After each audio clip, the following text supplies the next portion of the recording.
കുറച്ചുകൂടി ചികിത്സ വേണം എന്നതിനെ അടിസ്ഥാനപ്പെടുത്തിയിട്ടാണ് സഖാവ് റസലിനെ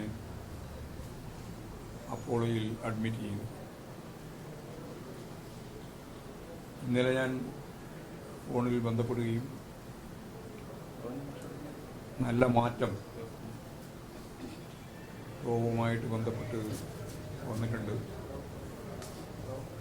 വേഗം തന്നെ നാട്ടിലേക്ക് തിരിച്ചെത്താൻ കഴിയും എന്നായിരുന്നു സഖാവിൻ്റെ പ്രതീക്ഷ എന്നെന്ന് പറഞ്ഞു. ഇന്ന് രാവിലെ ഒരു ചെക്കപ്പ് ഉണ്ടായിരുന്നു അപ്പോളോയിൽ.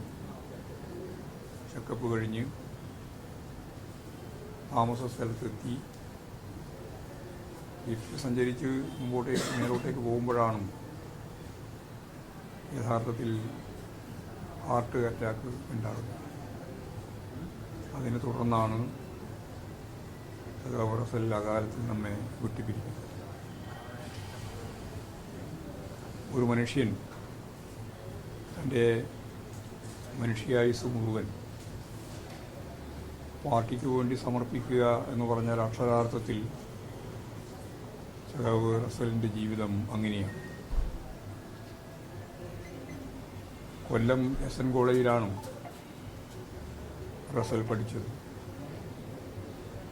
SFI പ്രവർത്തനം എന്ന രീതിയിൽ നല്ല സംഘാടന പ്രവർത്തനത്തിലൂടെയാണ് അദ്ദേഹം കോളേജ് ജീവിതം കഴിഞ്ഞ്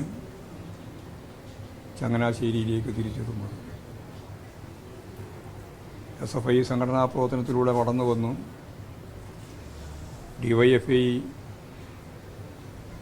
സംഘടനയുടെ പ്രമുഖ പ്രവർത്തകനായി യൂണിറ്റ് മുതൽ അങ്ങോട്ട് സെൻട്രൽ കമ്മിറ്റി വരെയുള്ള അഖിലേന്ത്യാ കമ്മിറ്റി വരെയുള്ള ഘടകങ്ങളിൽ അദ്ദേഹം പ്രവർത്തിച്ചു. ചങ്ങനാശ്ശേരി ഏരിയ കമ്മിറ്റിയുടെ DYFIയുടെ സെക്രട്ടറിയായി പ്രവർത്തിച്ചു, ജില്ലാ സെക്രട്ടറിയായി പ്രവർത്തിച്ചു. അത് കഴിഞ്ഞതിന് ശേഷം CITUവിൻ്റെ ജില്ലാ സെക്രട്ടറിയായി. CPIMൻ്റെ സുദീർഘകാലം ഏരിയ സെക്രട്ടറി ആയിരുന്നു ചങ്ങനാശ്ശേരി. പിന്നീട് ജില്ലാ കമ്മിറ്റി, ജില്ലാ സെക്രട്ടേറിയറ്റ്, ജില്ലാ സെക്രട്ടറി, സംസ്ഥാന കമ്മിറ്റി അംഗം, അങ്ങനെ ട്രേഡ് യൂണിയൻ പ്രസ്ഥാനത്തിൻ്റെയും പാർട്ടിയുടെയും യുവജന പ്രസ്ഥാനത്തിൻ്റെയും വിദ്യാർത്ഥി പ്രസ്ഥാനത്തിൻ്റെയും എല്ലാം അനുഭവങ്ങളോടുകൂടി തികഞ്ഞ ജനസേവകനായി നാട് അങ്ങേയറ്റം അഭിമാനത്തോടെ അംഗീകരിക്കുന്ന CPIMൻ്റെ പ്രമുഖ നേതാവായി സഖാവ് പ്രവർത്തിക്കുകയും സഹകരണ മേഖലയിൽ വ്യക്തിമുദ്ര പതിപ്പിച്ച ഒരു സഹകാരി കൂടിയായിരുന്നു സഖാവ് റസൽ. ജില്ലാ പഞ്ചായത്ത് അംഗം എന്ന നിലയിൽ ജില്ലയിലെ തിരഞ്ഞെടുക്കപ്പെട്ട സ്ഥാപനങ്ങളിലും അദ്ദേഹം പ്രവർത്തിക്കുകയുണ്ടായി. 63-ാമത്തെ വയസ്സിൽ നമ്മളാരും പ്രതീക്ഷിക്കാത്ത സന്ദർഭത്തിൽ സഖാവ് നമ്മെ വിട്ടുപിരിഞ്ഞിരിക്കുക. സംഘടനാ പ്രവർത്തനം എന്ന് പറയുന്നത് ഒരു പോരാട്ടം തന്നെയാണ് അദ്ദേഹത്തിൻ്റെ ജീവിതത്തിൽ. DYFI സംഘടനാ രംഗത്തും ട്രേഡ് യൂണിയൻ രംഗത്തുമെല്ലാം പ്രവർത്തിക്കുമ്പോഴും തൻ്റെ സ്വസിദ്ധമായ സംഘടനാ പ്രവർത്തനത്തിൻ്റെ ശൈലി, രീതി, ആളുകളെ അമ്പരിപ്പിക്കുന്ന രീതിയിൽ കൈകാര്യം ചെയ്യാനുള്ള ശേഷി അദ്ദേഹത്തിനുണ്ടായി.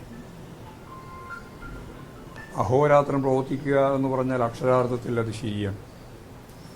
ഒരു സമർപ്പിത ജീവിതത്തിൻ്റെ ഉടമയായിരുന്നു അദ്ദേഹം. ഈ കാലമത്രയും ശക്തമത്തായ രീതിയിലുള്ള, ഉജ്ജ്വലമായ രീതിയിലുള്ള പ്രവർത്തനത്തിലൂടെ ആ നാടിൻ്റെ ജനങ്ങളുടെ കണ്ണിലുണ്ണിയായിട്ട് വളർന്നു വന്ന സഖാവ് റസലിൻ്റെ യോഗം കേരളത്തിൽ അങ്ങോളം ഇങ്ങോളമുള്ള ജനങ്ങളിൽ വലിയ പ്രയാസമാണ്, ദുഃഖമാണ് ഉണ്ടാക്കിയത്. മകൾ ഒപ്പം തന്നെ ആശുപത്രിയുടെ ഭാഗമായിട്ട് അവിടെ ഉണ്ട്. മകൾ ഉൾപ്പെടെയുള്ള മറ്റു കുടുംബാംഗങ്ങൾ